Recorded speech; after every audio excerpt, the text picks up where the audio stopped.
एक हॉस्पिटल को दिखाते हुए मूवी स्टार्ट होती है, जहाँ पर हम एक डॉक्टर और एक नर्स को देखते हैं। उस नर्स का नाम एना होता है और डॉक्टर उससे एक ऐसे पेशेंट के बारे में पूछता है जिसके हाथ पर किसी ने बाइट कर ली थी। एना उस पेशेंट का पता करवाने रिसेप्शन पर जाती है, जहाँ पर उसे पता चलता है कि वो पेशेंट अब आईसीयू में एडमिट। तब इस बात से एना काफी हैरान होती है कि सिर्फ एक काटने से वो आईसीयू में है। एना की शिफ्ट खत्म हो गई थी और वो वहाँ से चली जाती और अपने घर के लिए निकल पड़ती। कार में बैठकर वो कार का रेडियो ऑन कर लेती है और रेडियो पर कुछ इम्पोर्टेंट न्यूज चल रही थी, जिसे वो इग्नोर करके सॉन्ग लगा लेती है। घर पहुंचकर एना देखती है कि उसका हस्बैंड बेड पर लेटा हुआ टीवी देख रहा है और जब वो दोनों हस्बैंड वाइफ आपस में बातें कर रहे होते हैं, तब टीवी पर इमरजेंसी न्यूज स्टार्ट हो जाती है, लेकिन उन लोगों की उस तरफ तवज्जो नहीं जाती। नेक्स्ट मॉर्निंग उनकी रूम का दरवाजा अपने आप ही खुल जाता है। तब एना का हस्बैंड उठकर देखता है। वो देखता है कि वहाँ पर उनकी नेबरहुड की एक बच्ची खड़ी हुई जो कि इंजर्ड है, और जब वो बच्ची थोड़ा आगे आती है तब वो देखता है कि उसकी हालत काफी खराब है और वो फौरन उसकी तरफ भागता है और वो एना को एम्बुलेंस बुलाने को कहता है, लेकिन तभी वो बच्ची उस पर झपट कर उसकी गर्दन पर काट लेती और उसकी मांस को स्किन से अलग कर देती है। एना जल्दी से उस बच्ची को हटाकर बाहर की तरफ फेंक देती है, लेकिन वो बच्ची फिर से उठकर तेजी से उसकी तरफ आने लगती है और एना जल्दी से दरवाजा बंद कर लेती और वो देखती है कि उसके हस्बैंड का बहुत ज्यादा खून बह चुका है और वो उसे बचाने की,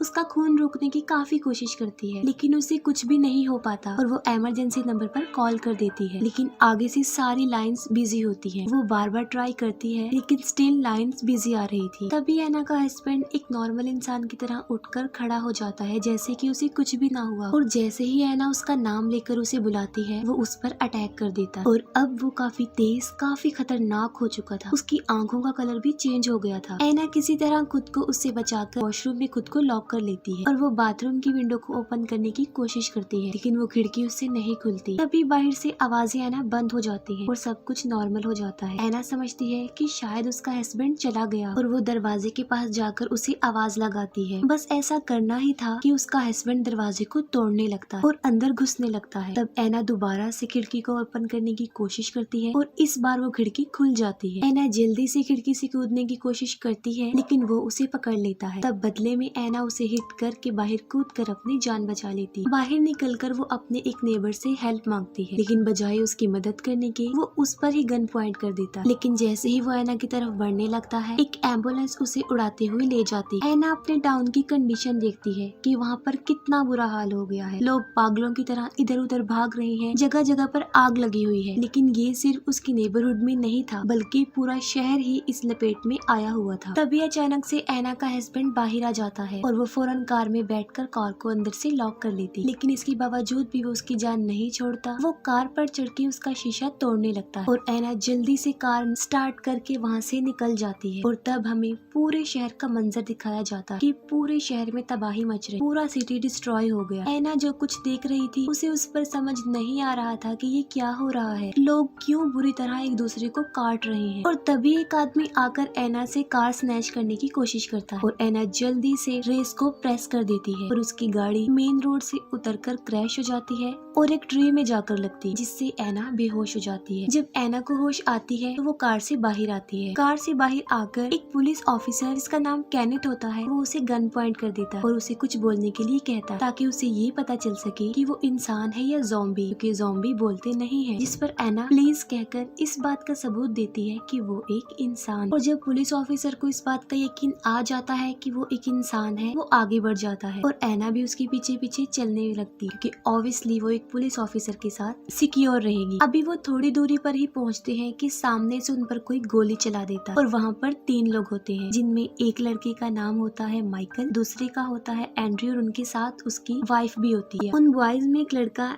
एंड्रयू ने कहता है कि उन लोगों ने उन्हें ज़ॉम्बी समझकर उन पर गोली चलाई। तब वो पुलिस ऑफिसर केनेथ आगे बढ़ता है, क्योंकि उसे एक जगह जिसका नाम फोर्ट पेस्टर होता है वहाँ पर जाना था, क्योंकि उसका भाई भी वहीं पर था, लेकिन वो लोग उसे वहाँ जाने के लिए मना कर देते हैं, ये कहते हुए कि उन लोगों ने भी वहाँ जाने की कोशिश की थी और इस कोशिश में वो लोग 8 से 3 रह गए हैं। वो बताते हैं कि अब वो मॉल जा रहे हैं। तब केनेथ और एना भी उन्हें ज्वाइन करते हैं और वो भी उनके साथ मॉल जाते हैं। पूरा मॉल लॉक था, इसलिए वो पिछले दरवाजे का लॉक तोड़ने लगते हैं और इसी दौरान कुछ ज़ॉम्बीज उन्हें देख लेते हैं और तेजी से उनकी तरफ आने लगते हैं। तब केनेथ और एंड्रयू उन ज़ॉम्बीज को कवर करने की कोशिश करते हैं, लेकिन अभी तक डोर ओपन नहीं होता और उसका लॉक नहीं टूटता। केनेथ कैनेथ उस लॉक को शूट करके उसे तोड़ देता है और वो सब अंदर आकर दरवाजे को बंद कर लेते हैं। अंदर आने के बाद वो पूरे फ्लोर को चेक करते हैं। माइकल को एक स्टोर रूम से किसी की आवाज सुनाई देती है और जब वो डोर ओपन करता है तब वो देखता है कि वहाँ पर एक सिक्योरिटी गार्ड जो कि अब ज़ॉम्बी बन चुका है किसी को खा रहा है। और जब वो ज़ॉम्बी गार्ड माइकल को देखता है तब वो उस पर अटैक कर देता है और उसका शोर बाकी लोग भी सुन लेते हैं। तभी पीछे से आकर एक ज़ॉम्बी एंड्री की वाइफ को पकड़ लेता है और कैनेथ उसे बचाने की कोशिश करता है, लेकिन इस कोशिश में उसे खुद भी चोट लग जाती है। अंदर माइकल किसी तरह उस ज़ॉम्बी को मार के अपनी जान बचा लेता है और दूसरी तरफ एना उस ज़ॉम्बी पर शॉटगन चला देती है जो उसके सर पर लगकर गुजर जाती है, जिसकी वजह से वो ज़ॉम्बी तड़पने लगता है। सही मौका मिलने पर वो सब लिफ्ट की तरफ भागते हैं और ऊपर वाले फ्लोर पर पहुंच जाते हैं, लेकिन वहाँ पर 3 सिक्योरिटी गार्ड्स और भी थे जिन्होंने उस फ्लोर पर अपना कब्जा किया हुआ था और वो उन लोगों को वापस नीचे वाले फ्लोर पर जाने का कहते, लेकिन नीचे वाला फ्लोर उन लोगों के लिए सिक्योर नहीं था, इसीलिए वो हरगिज वहाँ जाना नहीं चाहते थे। इवेंचुअली वो गार्ड्स उन लोगों को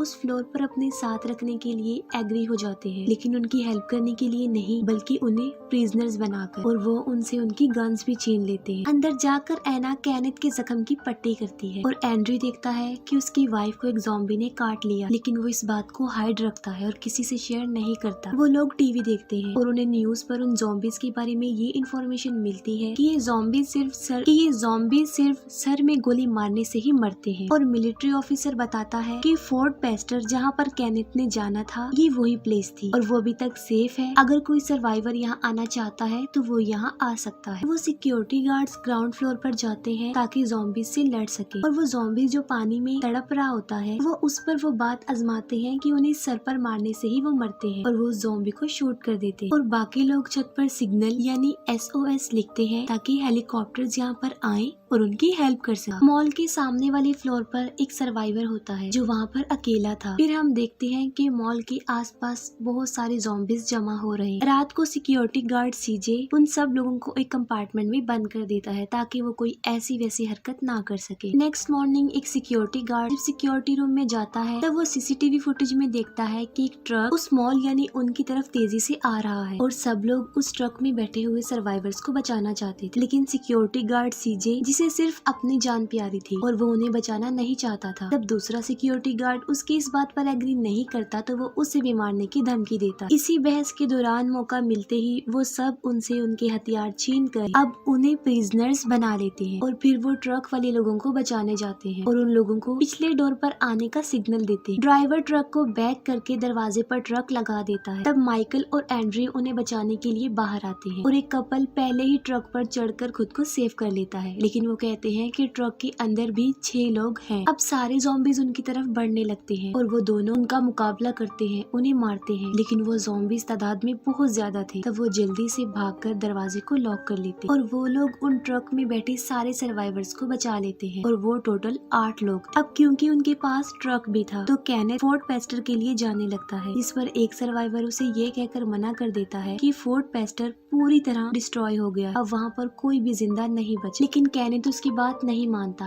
और वहाँ से जाने लगता है। तब माइकल उसे ये कहकर रोक लेता है उन लोगों को उसकी यहाँ पर जरूरत। तब कैनेथ अपसेट होकर छत पर जाता है जहाँ पर सामने फ्लोर वाला सर्वाइवर उससे इंफॉर्मेशन मांगता है। तब कैनेथ उसे बताता है कि फोर्ट पेस्टर खत्म हो गया है और अब कोई भी मदद नहीं आएगी। दूसरी तरफ एना उन सर्वाइवर्स में से एक औरत का चेकअप कर रही थी। हालांकि उस औरत को बुखार नहीं था, लेकिन एना को ये बात समझ में नहीं आ रही थी कि उसे कौन सा इन्फेक्शन हुआ है क्योंकि उसकी हालत बिगड़ती जा रही और उसे किसी ने काटा हुआ था। एना दूसरे मेल सर्वाइवर का भी चेकअप करती है और उसे भी किसी ने काटा हुआ था और तभी उस औरत की हालत खराब होने लगती और वो मर जाती है। अभी वो सब लोग सिचुएशन को समझ ही नहीं पाए थे कि वो दोबारा से उठ जाती, एना की तरफ झपटने लगती है। एना एक सरिया उसकी आंख में घुसा कर उसे मार डालती। फिर वो सब लोग आपस में डिस्कशन करने लगते हैं और एना उन्हें बताती है कि ये एक ज़ॉम्बी वायरस है जो काटने से फैलता है और वो उस मेल सर्वाइवर के बारे में बताती है कि उसे भी ज़ॉम्बी ने काटा हुआ है और वो भी अनकरीब ज़ॉम्बी बन जाएगा। ये सुनकर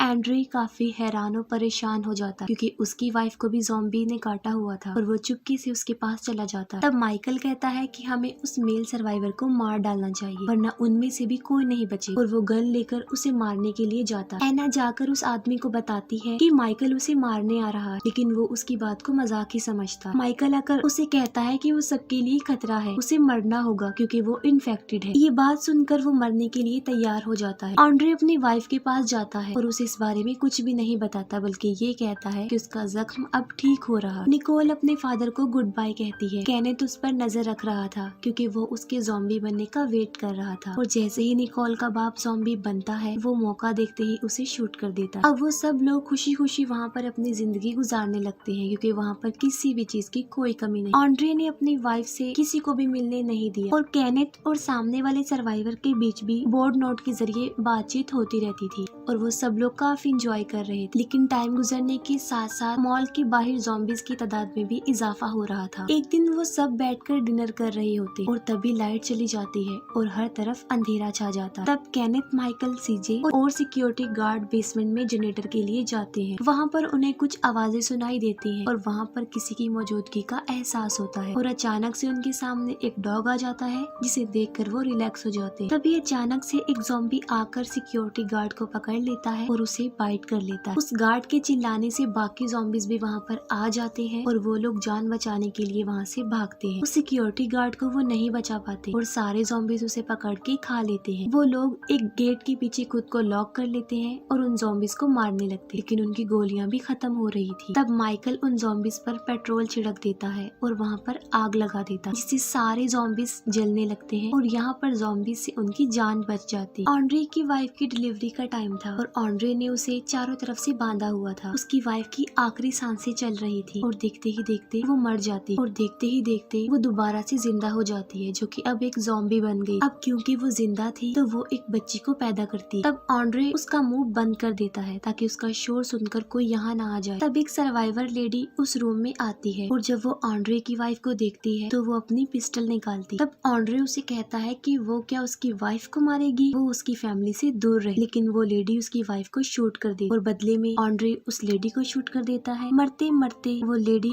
एंड्रे पर भी गोली चला देती और वो भी मर जाती। शोर की आवाज सुनकर सब लोग वहाँ पर आते हैं और वो देखते हैं कि वो सब मर गए हैं लेकिन वो बच्ची अभी जिंदा है। एना उसके चेहरे से कपड़ा हटाती है तो वो देखती है कि वो बच्ची ज़ॉम्बी है यानी वो इन्फेक्टेड ही पैदा हुई है और एना उसे भी मार डालती है। ये देखकर वो सब लोग आपस में डिस्कस करते हैं कि वो ज़ॉम्बीज के शिकार में आकर ऐसे हरगिज नहीं मरेंगे। तब माइकल उन्हें बताता है कि उसने बेसमेंट में 2 बसेस देखी थी और वो उसमें बैठकर यहाँ से भाग सकते हैं। तब एक सर्वाइवर मजाक में कहता है कि उसके बाद वो उसकी बोट में जाएंगे और वहाँ से वो भाग जाएंगे। तब ना चाहते हुए भी सब लोगों को इस रिस्की प्लान पर एग्री होना पड़ता है और वो डिसाइड करते हैं कि बोट से जाने के बाद वो एक ऐसी जगह पर जाएंगे जहाँ पर कोई भी आबादी नहीं होगी। वो लोग उस जगह पर अपनी सिक्योरिटी के लिए पूरा इंतजाम करते हैं क्योंकि वहाँ पर किसी चीज की कोई कमी नहीं। केनेथ सामने वाले सर्वाइवर को बताने जाता है कि सिर्फ 5 दिन रह गए और वो सर्वाइवर कहता है कि वो भूखा है और उसकी हालत देखकर ऐसा नहीं लग रहा था कि 5 दिन तक बगैर खाए पिए वो जिंदा रहे। वो उस डॉग के ऊपर खाने का सामान और एक वॉकी टॉकी रखकर रस्सी के जरिए उसे नीचे उतार देता और वो सामने वाला सर्वाइवर विसल बजाकर उस डॉग को अपनी तरफ बुला लेता और एक छोटे से दरवाजे से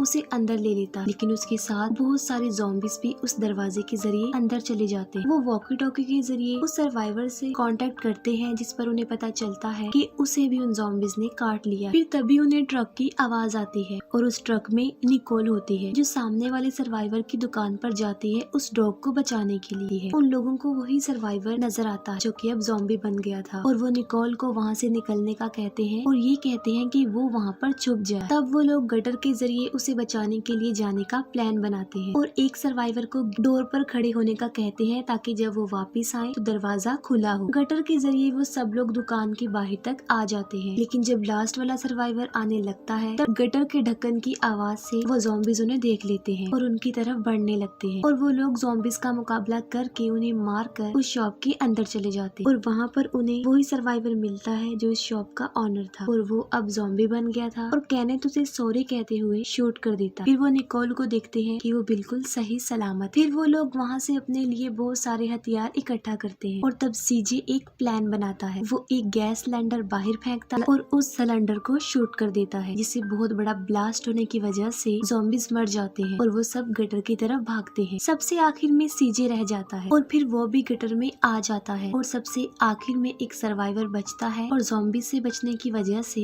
वो गटर में जा गिरता है, जिससे उसकी टांग टूट जाती है। सीजे उसे बचाने की कोशिश करता है लेकिन नहीं बचा पाता और वहाँ पर बहुत सारे ज़ॉम्बीज आ जाते हैं। वो सब लोग किसी तरह दरवाजे पर आ जाते हैं और देखते हैं कि वहाँ पर वो सर्वाइवर नहीं है जिसे वो छोड़कर गए थे और दरवाजा भी लॉक्ड है। और तभी वहाँ पर ज़ॉम्बीज भी आ जाते हैं जो तादाद में काफी ज्यादा थे और अब वो समझ गए थे कि उनकी मौत उनके सामने। तभी ऐना आकर वहाँ पर दरवाजा खोल देती है और वो सब लिफ्ट की तरफ भागते हैं और बेसमेंट में चले जाते हैं और फिर वो लोग जल्दी से बसेस में बैठकर वहाँ से बाहर निकलने लगते हैं। बाहर लाखों की तादाद में ज़ॉम्बीज थे जो उन्हें चारों तरफ से घेर लेते। वो लोग उन ज़ॉम्बीज के बीच में फंस चुके थे। ज़ॉम्बीज उनकी बसेस को पलटने लगते हैं और वो उन्हें मारने लगते हैं गोलियों से और चेंसों से। तभी सीजे एक गैस सिलेंडर जलाकर ज़ॉम्बीज की तरफ फेंकता है और मौका मिलने पर बिल्कुल ठीक वक्त पर वो उस सिलेंडर को शूट कर देता है और बहुत बड़ा ब्लास्ट होने की वजह से काफी ज़ॉम्बीज मर जाते हैं और उनका रास्ता साफ हो जाता है और वो लोग वहाँ से निकल जाते हैं। केनेथ देखता है कि उनकी बस के पीछे एक ज़ॉम्बी लटका हुआ है। तब एक सर्वाइवर उसे मारने के लिए चेनसो को स्टार्ट करता है। अब मोड़ आ गया था और केनेथ को बस को मोड़ना था, जिसकी वजह से उस सर्वाइवर का बैलेंस खराब हो जाता है और वो सीधा जाकर एक मेल एक फीमेल सर्वाइवर के ऊपर गिरता है और चेनसो की वजह से वो कट जाती है और वो आदमी खुद भी कट जाता है और उनकी बस भी